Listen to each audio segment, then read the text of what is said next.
And we are on filmsgonewild.com. My name is John Wildman, and we are going to talk about the film Guardians of the River. This film is screening at the EarthxFilm environmentally focused film festival out of Dallas. We have the director and producer of the film, Shane Anderson, with us. Shane, welcome to the show. Thanks, John. Awesome to be here. Good to see you again. Absolutely, absolutely. All right, Shane, we always start off the show by having our filmmaker introduce our audience to the film. They have not had a chance to see it as yet. So tell us about the film. Yeah, so Guardians of the River is a short documentary featuring some of the Yurok tribe along the Klamath River up in Northern California. And they've been involved in this decades-long battle to remove these four dams that basically cut the watershed in half and have a significant effect on their community and their food sovereignty. This is a community that's heavily relied on salmon for 10,000 plus years. And they're on the precipice of going away, not only because of the dams, but because of climate impacts that are kind of making the problems with the dams more harsh than ever before. And so it was a really inspirational story because there's these young Yurok folks up there, and they saw this problem with their community, and they live in what's kind of called a food desert. It's really remote in the middle of nowhere. All they have is basically a gas station to live out of. So there's health issues with their tribal community up there. So, and with the issues with the salmon, which is something they sustain on for a lot of the year, these young folks went out and built a garden for the first time and started feeding the families in the community that really needed it, and doing home deliveries, and really inspirational. And when we started the film, I'm in production on about a 5 or 6 year project on the actual Klamath Dam removals. I'm making kind of the official documentary about that, which is the world's largest river restoration effort in history. So it's this incredible story, incredible backstory of these indigenous communities that have really challenged, the federal government and corporations, and really risen up to have this success story. But when we were filming last year, there was kind of a wrench thrown in it. The federal government kind of put a pause on the whole process, and it really threw everyone for a loop. So we didn't know if it was even going to happen. So, at first that was my, plan with this short film. I'd partnered with the conservation group American Rivers, who supported the film and co-produced it. And at first it was just to raise some awareness about what was happening in this stalling process. But as I was editing the film, things got better and came up with a deal. So those dams will be removed in 2023. Yeah, there's something, I was thinking about this, as I was preparing for the interviews today. And, and I think to me, what is one of the things that's remarkable about this film is that it is a short film, and yet there's so much that you incorporate, and frankly, there's so much that is incorporated in the film, but it happens so organically. It's like that thing of where you go, you don't want people to see the masking tape that it took to stick everything together. You don't want people to see the seams, and they don't, because whether or not you're talking about the resiliency of a community, of a group of people, whether you're talking about the issues of messing with the natural order of things, and how that can have ramifications so far down, literally downstream, as I choose my words wisely, in this, when it comes to not just the supply of, in this case, Chinook salmon, or other fish, but the condition that those fish are in by that point, to the intervening, and trying to both jumpstart a political movement, in this case to have those dams removed, but even see it through. There's just so much, and yet we're not talking about a feature film here.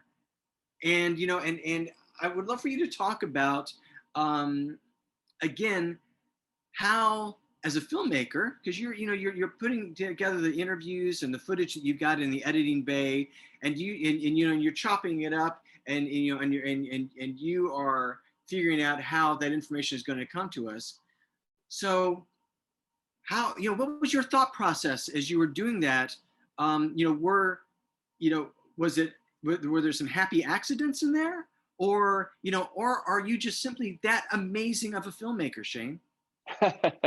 Well, it's all about having trust in your subjects, and what I really love about the Klamath kind of story and the bigger story as well is it's really this confluence of social justice and environmental justice meeting. So I definitely wanted to kind of explore that theme. And like I said, I kind of went into this a little open-minded because I didn't know what the narrative direction was going to be, because I didn't know what the result was going to be. That ultimately the result in what the federal government was going to decide, and the owners of the dam, Berkshire Hathaway, was going to do about it. So when we got there, I basically set a week aside. I'd already knew some of the characters. I didn't know all of them, but I knew some of them, and spent some time. And I let the story kind of tell itself. I had kind of a blank slate for the week. I had my crew there. I knew I wanted to do the evening fishing scene, because that was like, we had to time it just right. It was that particular week was like the only real decent week fish were coming in of the whole year. So that's the only thing I really knew. I didn't know if the whole garden scene and garden narrative was even going to be a part of it. I thought it was going to be more of an action piece about we need to get the dams down kind of thing, activist piece. So that completely organically came together. I was prepared to kind of do it and follow it, but none of that was scripted. It was like, let's go from processing fish over to the garden scene, and then let's try to do a few deliveries to the community. And then let's head way upriver a couple hours and meet with Frankie Myers, the chair of the Yurok tribe, and just see what happens when we cook some fish and have a discussion. Kind of like the mentors of this dam removal fight, mentoring these young adults that are doing amazing work and carrying the torch. So ultimately in the production, I just kind of let it organically happen, and it became the narrative in the end. All right. The final question I have for you is something I don't always ask, but I'm always curious about, and that is the real experience of getting interviews for the films that we make. Um, Getting people literally to allow you to put a camera on them and sit down and sign a waiver and do all that, because there's some sweet talking involved there. There's some trust that you have to engineer from nothing at all. And I would love for you to talk about, in this case, on this particular film, how that process, how difficult that process was for you, or were they immediately welcoming? What was it like to actually, get folks to allow you to turn your camera on them? Well, this is a topic that I've been trying to evolve my own filmmaking over the last few projects, is really getting to know people before I just show up and throw a camera in their face and ask them tough questions and ask them to be totally open about it. I didn't do that for the first 8 years, and it's a learning process. So I'm learning now, and I kind of started with Sammy, the main character, and we'd met several months earlier and kind of started talking about it. And I also have a few friends that are helping me with the bigger project that have been really entrenched in these communities for 20 plus years, kind of working side by side with the tribe. So I kind of had, their goodwill. They kind of made some introductions, which kind of opened the door for that trust, because they are trusting you with their story and their, about their life and their culture. So it is a vulnerable place to go. So it was kind of a combination of me meeting some people beforehand and building trust, and also having a few colleagues that already had that trust and saying, you could trust Shane. He's a good dude, and so. Exactly. I don't want to offer any spoilers But I will say that this is one of the um, great films that we have in the environmental documentary spectrum that doesn't make you want to slit your wrists at the end of it. It proves that, again, and it's a short film, but it proves that there's some hope out there, and there's some possibilities out there. Again, the film is Guardians of the River. We've been talking to the director and producer of the film, Shane Anderson, which is screening Guardians of the River, which is screening at the EarthxFilm Festival. Shane, thank you for being with us and talking about the movie.